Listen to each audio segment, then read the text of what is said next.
રાજ્યના લોકપ્રિય મુખ્યમંત્રી ભૂપેન્દ્રભાઈ પટેલની આ સરકારનું 2026-27નું બજેટ રાજ્યના કુશળ નાણામંત્રી કનુભાઈ દેસાઈ આજે રજૂ કરવા જઈ રહ્યા છે.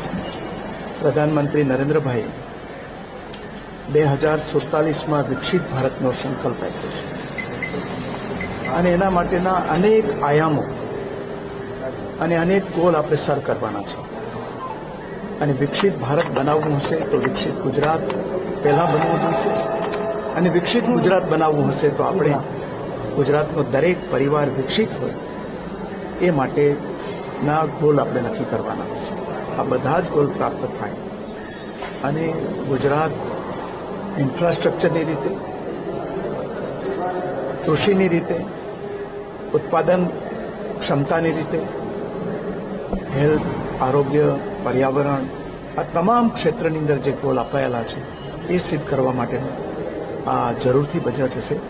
અને એ માત્ર ગુજરાતના વહીવટીતંત્ર માટે જ નહીં પરંતુ દેશ માટે પણ માર્ગદર્શક બની રહે એવા બજેટની આપણને સૌને અપેક્ષા છે અને અપેક્ષા આપણું બજેટ પરિપૂર્ણ કરશે એવી મને શ્રદ્ધા અને વિશ્વાસ છે. Thank you.